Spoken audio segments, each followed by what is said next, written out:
Halo, apa kabar pemirsa? Bertemu lagi bersama dengan saya, Subki Abdul, dalam Warta Parlementaria. Kami sudah siapkan beragam informasi seputar kinerja dan kegiatan anggota DPR RI.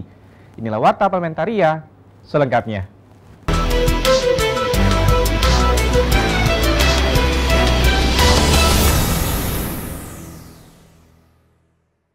Pemirsa, Komisi 8 DPR RI mendorong Badan Nasional Penanganan Bencana meningkatkan intensitasnya dalam melakukan sosialisasi protokol kesehatan. Ditemui usai rapat kerja Komisi 8 dengan Kepala BNPB RI di Gedung Nusantara II Komplek Parlemen, anggota Komisi 8 DPR RI Buhori mengatakan, rendahnya tingkat kesadaran masyarakat dalam menjalani protokol kesehatan juga turut andil menjadi penyebab meningkatnya penularan virus COVID-19. Fokusnya adalah kesiapsiagaan BNPB dalam menghadapi masa penghujan. Selain bahwa kondisi pandemi COVID 2019 ini juga tetap selalu siaga dalam melakukan berbagai macam hal. Salah satu yang menjadi titik penting khususnya masalah COVID adalah penyadaran masyarakat, pembudayaan masyarakat. Buhori mendorong sosialisasi tidak hanya dilakukan oleh BNPB saja, tetapi juga seluruh instansi terkait agar menjadi gerakan yang masif. BNPB selaku gugus tugas harus memprioritaskan ini supaya kesadaran ini bukan sekedar pengetahuan, kesadaran ini dimiliki oleh publik secara masif. Saya masih melihat langsung betapa banyak masyarakat yang terlalu gegabah dan gampang memudahkan terhadap persoalan ini. Di tengah-tengah COVID karena merasa dia tidak kena, merasa bukan bagian corona, maka dia dengan nyaman membuat kerumunan, membuat kegiatan semau-maunya. Itu juga merupakan sesuatu yang bahaya. Panji dan Bari, TVR Parlemen melaporkan. Kita ke informasi selanjutnya. Wakil Ketua DPR RI Aziz Samsudin mengapresiasi langkah pemerintah yang mengeluarkan Perpres serta berupaya melakukan pengadaan dan pembuatan vaksin COVID-19 untuk masyarakat Indonesia. Menurut Aziz, upaya tersebut merupakan bukti keseriusan pemerintah dalam menurunkan dan menyelesaikan kasus COVID-19. Aziz menegaskan, DPR akan mendorong pemerintah untuk segera melakukan riset dan bekerja sama dengan banyak negara sehingga vaksin itu dapat diakui oleh WHO dan segera didistribusikan kepada masyarakat. Mudah-mudahan memang dari pandangan-pandangan pemerintah yang kami ikuti, perkiraan paling lambat itu kan awal tahun depan. Nah, mudah-mudahan bisa dipercepat ya, alhamdulillah. Tentu ini nanti secara metodologi penelitian dan vaksin itu setelah mendapatkan approval dari WHO begitu. Aziz Syamsuddin meminta masyarakat selalu menerapkan disiplin protokol dengan selalu menjaga imunitas dan kebersihan. Aziz menilai, langkah itu dapat membantu upaya pemerintah menurunkan laju COVID-19 di Indonesia. Ini harus tugas kita bersama-sama. Tidak bisa pemerintah sendiri, harus dilakukan oleh seluruh komponen yang ada di Indonesia, baik itu masyarakat, DPR, kemudian eksekutif, yudikatif. Mekanisme dalam melakukan kerja-kerja selama pandemi ini harus mengikuti protokol COVID. Nah, protokol COVID ini yang harus kita lakukan ya seperti jaga jarak, menggunakan masker, sering cuci tangan, kemudian juga menghindari kerumunan. Rohim Nugraha, TVR Parlemen melaporkan. Kita beralih ke informasi selanjutnya untuk mencegah penularan virus corona. Sekretaris Jenderal DPR RI melakukan disinfektanisasi di sejumlah ruang rapat alat kelengkapan Dewan. Ditemui usai meninjau disinfektanisasi di Gedung Nusantara I DPR RI Senayan, Jakarta baru-baru ini, Sekretaris Jenderal DPR Indra Iskandar mengungkapkan, dalam sepekan ini, Gedung Nusantara I, Nusantara II, dan Nusantara dikosongkan dan dilakukan sterilisasi demi mencegah penyebaran virus corona di lingkungan DPR RI. Ruang-ruang kerja komisi, alat kelengkapan Dewan, dan akan terus mengsteril sampai ruang-ruang kerja Dewan sampai lantai 24, ada 575 ruangan, ada 18 ruang alat kelengkapan Dewan, fraksi, dan juga sampai di Nusantara yang bundar. Dijadwalkan hari ini sampai dengan besok dilakukan oleh 20 petugas penyemprot dibagi dalam 3 tim. Indra menambahkan, selama masa reses sampai masuk ke masa sidang DPR RI yang berikutnya, disinfektanisasi akan secara rutin dilakukan setiap pekan. Sterilkan dan nanti akan secara reguler kita semprot setiap hari Senin, setiap minggunya sampai dengan nanti masa sidang yang akan datang. Jadi itu rencana kami. Tentu kami ini juga memenuhi persyaratan dari yang ketentuan yang ditetapkan oleh PSBB Pemprov DKI. Oki Zulindra dan Bahri, TVR Parlemen melaporkan. Jangan kemana-mana pemirsa, karena kami masih memiliki banyak informasi lain dalam Warta Parlementaria. Di antaranya datang dari Komisi 11 DPR RI dan pemerintah sepakati rancangan Undang-Undang Protokol AFAS ke-7 setelah jeda. Berikut ini.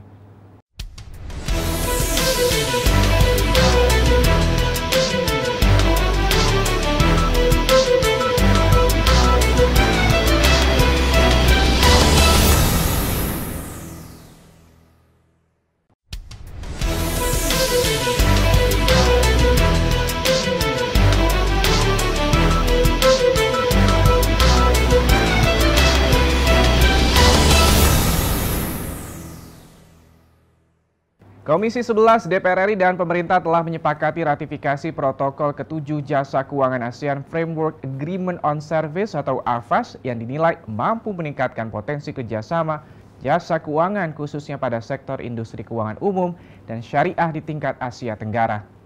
Ditemui usai melakukan rapat kerja dengan Menteri Keuangan, Wakil Ketua Komisi 11 DPR RI Amir Uskara mengatakan perjanjian yang dilakukan antara pemerintah Indonesia dengan negara-negara di ASEAN tersebut harus bisa membuka ruang dan memproteksi industri keuangan dalam negeri, sehingga Indonesia tidak hanya menjadi pasar atau pangsa pasar dari negara-negara ASEAN.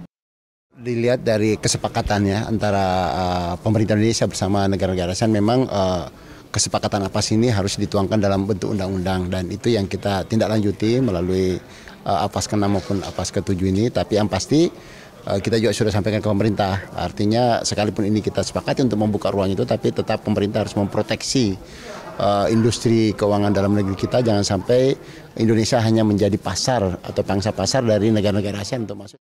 Amir mengingatkan pemerintah, dengan fasilitas yang diberikan kepada industri jasa keuangan ASEAN yang masuk ke Indonesia, harus diikuti juga dengan fasilitas yang sama di negara-negara ASEAN untuk para investor dari Indonesia. Tadi kita tekankan kepada pemerintah, apapun yang kita sepakati ini juga harus untuk kepentingan bangsa Indonesia, untuk kepentingan nasional kita dan kepentingan investor nasional kita. Jangan sampai ini hanya menjadi pasar kita untuk negara-negara lain atau investor lain yang memanfaatkan potensi yang ada di Indonesia. Ila dan Rangga, TVR Parlemen melaporkan. Kita ke informasi selanjutnya, anggota Komisi 5 DPR RI mendorong program Badan Usaha Milik Desa atau BUMDes tidak hanya meluas, melainkan juga berkembang pesat dan menjadi potensi perekonomian di desa. Di Gedung Nusantara DPR RI Jakarta, Joni Allen mengatakan program BUMDes sebaiknya diprioritaskan untuk pengembangan wisata-wisata desa yang sedang bertumbuh daripada kawasan wisata desa yang sudah maju. Untuk itu dalam membangun pariwisata desa sehingga tidak terjadi tumpang tindih pengelolaan, misalnya antara Kementerian Desa PDTT dengan Kementerian Parekraf. Air segala macam, terus dibandingkan dengan kementerian lain dia menjadi pariwisata air misalnya, atau wisata air, atau mungkin adalah view gunung-gunung yang baik dan segala macam bisa dikelola desa itu, atau mungkin misalnya tempat sepeda jogging misalnya daerah kayak gitu. Jadi itu yang harus digembang, namanya desa.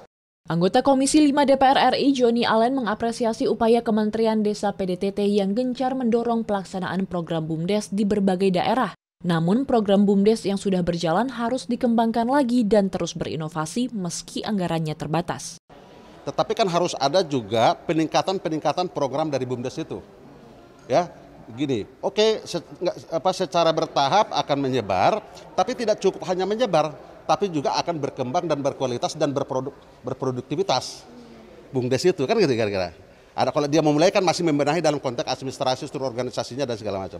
Tetapi dia harus berkembang menjadi badan usaha milik desa yang bisa dikelola oleh desa itu sehingga meningkatkan kesejahteraan dari desa itu. Alda dan Rifki, TVR Parlemen, melaporkan. Beralih ke informasi selanjutnya, anggota DPR RI menilai aktivitas sektor pertanian khususnya tanaman pangan harus diberi ruang lebih untuk tetap aktif berproduksi di tengah pandemi COVID-19. Pada triwulan kedua tahun 2020, sektor pertanian memberi kontribusi 16,24% terhadap PDB. Di gedung DPR RI Jakarta, anggota Komisi 4 DPR RI Andi Akmal mengatakan, sektor pertanian berperan dalam menciptakan lapangan kerja di wilayah pedesaan dan meningkatkan pendapatan petani di tengah pandemi COVID-19. Pemerintah diminta memberi dukungan nyata dan tepat sasaran, baik melalui subsidi maupun bantuan alat pertanian, agar para petani memiliki daya saing untuk tumbuh dan meningkatkan produksi pertanian. Ini kalau tanaman pangan berarti ini masyarakat secara umum, petani secara umum. Sekali lagi ini menunjukkan lagi bahwa ya petani ini sebenarnya punya daya survival ya, daya untuk tumbuh. Tinggal bagaimana negara ini memberikan subsidi yang tepat, ya kan, bantuan yang tepat, sehingga betul-betul bisa mendorong dan bisa memastikan bahwa kita punya ketersediaan pangan yang cukup. Sementara Wakil Ketua Komisi 11 DPR RI Amir Uskara menilai, sektor pertanian harus menjadi perhatian pemerintah dalam mendorong pemulihan ekonomi nasional tahun 2021. Pemerintah perlu menyiapkan sejumlah strategi dan memberikan insentif bagi para petani untuk meningkatkan kesejahteraan dan produktivitas serta mewujudkan ketahanan pangan nasional. Secara tersebar, tentu kalau misalnya pemerintah memang bisa mewujudkan swasembada pangan, swasembada beras dan lain-lainnya sehingga kita tidak perlu lagi ekspor, saya kira ini akan sangat berpengaruh terhadap pertumbuhan tahun depan. Fajar dan Tegar, TVR Parlemen, melaporkan. Pemirsa, Komisi 8 DPR RI menekankan realokasi anggaran Kementerian Agama untuk tahun 2020 dalam rangka penanganan pandemi COVID-19 harus diikuti sejumlah perbaikan mendesak. Komisi 8 DPR RI menekankan realokasi anggaran Kementerian Agama untuk tahun 2020 dalam rangka penanganan pandemi COVID-19 harus diikuti sejumlah perbaikan mendesak. Di Gedung Nusantara 2 DPR RI Jakarta, Ketua Komisi 8 DPR RI Yandri Susanto mengatakan, realokasi anggaran dilakukan agar penyerapan anggaran untuk mendukung program di Kemenak berjalan optimal. Di antaranya penyusunan kurikulum untuk pembelajaran jarak jauh bagi lembaga-lembaga pendidikan di lingkungan Kemenak. Pondok pesantren, madrasah, kemudian yang lebih penting lagi kan ada untuk guru-guru NPAS yang selama ini nggak dibayar, penyuluh agama yang selama ini nggak dibayar, itu semua sudah kita setujui. Intinya kita ingin menyasar realokasi ini terasa benar di tingkat bawah dan benar-benar optimal dalam hal pemanfaatan anggaran. Anggota Komisi 8 DPR RI Sally Andriani mengatakan, Kementerian Agama agar dalam penyaluran bantuan operasional penanganan pandemi COVID-19 bagi pesantren dan madrasah diniyah takmiliyah harus didasarkan pada data yang valid dan memperhatikan eksistensi lembaganya. Data-data tersebut tidak dilakukan update sehingga pada saat Presiden membuat suatu kebijakan extraordinary, suatu program untuk membantu biaya operasional kepada lembaga di bawah Kementerian Agama seperti halnya BOP untuk pesantren sebesar 25 sampai dengan 50 juta, madrasah, kemudian TPA, TPQ, banyak beberapa kelembagaan tersebut yang tidak bisa mendapatkan akibat data-data emis yang dimiliki oleh kelembagaan tersebut tidak diupdate dan atau mungkin belum terdata. Mustaqim dan Edo, TVR Parlemen, melaporkan. Pemirsa, kami masih memiliki banyak informasi lain dalam Warta Parlementaria. Tetaplah bersama kami.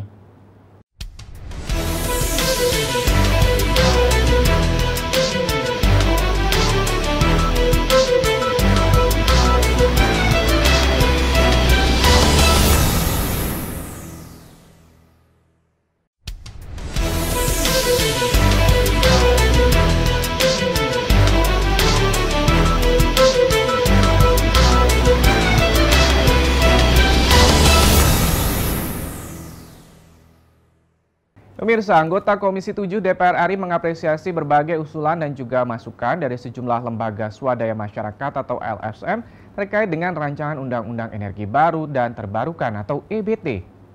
RDPU dengan Masyarakat Ketenagalistrikan Indonesia atau MKI, Masyarakat Energi Terbarukan Indonesia atau METI, dan Koalisi Perempuan Indonesia atau KPI di Gedung Nusantara 1 DPR RI Jakarta, Mercy Barens mengatakan RUU EBT masih membutuhkan banyak usulan dan masukan berbagai pihak. Salah satu masukan mengenai judul RUU agar relevan dan tidak mengalami benturan atau bertentangan dengan aturan-aturan terkait di tingkat internasional. dari MTI maupun MKI dan dari KPI untuk mencermati secara sungguh-sungguh usulan judul ini. Karena biar bagaimanapun usulan judul ini dia sangat berpengaruh juga terhadap seluruh batang tubuh dan seluruh mantel keputusan yang akan kita tetapkan baik di dalam bab, pasal maupun ayat. Yang Anggota Komisi 7 DPR RI, Mercy Barens menambahkan, RUU Energi Baru dan Terbarukan atau EBT akan bersinggungan dengan berbagai sektor sehingga perlu diperhatikan secara teliti. Selain itu, RUU EBT harus mempertimbangkan keadilan dan kesetaraan energi bagi seluruh masyarakat Indonesia. Karena urusan EBT ini kan urusannya tidak sifat mulai dari lokalitas di tingkat lokal, tetapi juga dalam kerja-kerja sama internasional dia sifatnya juga global. Karena ini berurusan juga dengan seluruh treaty, seluruh bentuk-bentuk perdagangan dan kerjasama yang dilakukan di tingkat internasional. Ila dan Julian, TVR Parlemen, melaporkan. Pemirsa, naskah final Undang-Undang Cipta Kerja sempat menjadi pembicaraan publik lantaran jumlah halaman yang berbeda-beda. DPR RI secara resmi memberitahukan bahwa naskah Undang-Undang Cipta Kerja final sebanyak 812 halaman. Ditemui usai konferensi pers di Gedung Nusantara 3 DPR RI Jakarta, Wakil Ketua DPR RI Aziz Samsudin membenarkan ada perbedaan dalam pengetikan dan editing naskah rancangan Undang-Undang Cipta Kerja di Badan Legislasi dan Kesekjenan DPR RI. Pasalnya, ketika di Badan Legislasi, pengetikan menggunakan kertas biasa. Proses yang ada dilakukan di Balek itu menggunakan kertas biasa. Tapi pada saat sudah masuk ke dalam tingkat 2, proses pengetikannya masuk di Kesekjenan, dia menggunakan legal paper yang sudah menjadi syarat ketentuan-ketentuan di dalam undang-undang.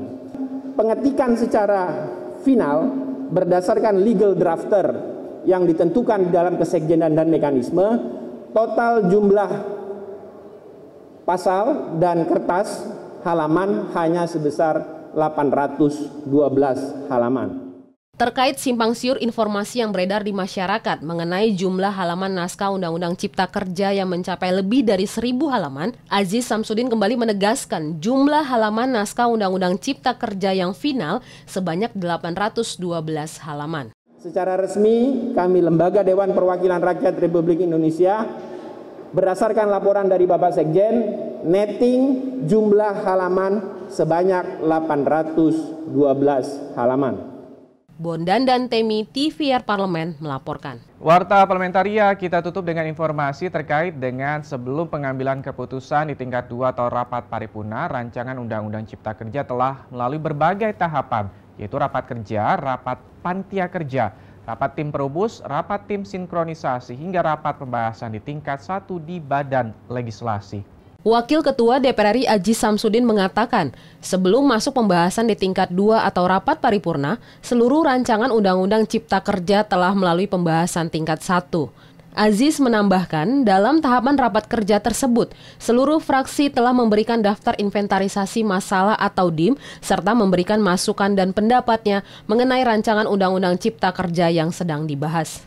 Transparansi pembahasan di tingkat 1, baik dari tingkat rapat kerja, kemudian masuk ke dalam panja, panitia kerja, kemudian masuk ke dalam timus, kemudian masuk ke dalam tim sinkronisasi di tingkat badan legislasi. Bahwa proses dilakukan ini, rapat kerja, dari 9 fraksi memasukkan yang namanya daftar inventarisasi masalah. Aziz Samsudin menegaskan, 9 fraksi yang ada di DPR RI sepakat agar pembahasan rancangan Undang-Undang Cipta Kerja dilanjutkan untuk pengambilan keputusan di tingkat 2 atau pada rapat paripurna DPR RI. Sehingga 9 fraksi dalam pembahasan dari rapat kerja sampai dengan di rapat tingkat 1 sepakat. Seperti yang sudah beredar di dalam pemberitaan. Bondan dan Temi, TVR Parlemen melaporkan. Pemirsa, demikianlah beragam informasi seputar aktivitas DPR RI yang sudah kami susun dalam Warta Parlementaria. Saya Subki Abdul beserta seluruh kerabat kerja yang bertugas pamit undur diri. Terima kasih atas perhatian Anda. Wassalam.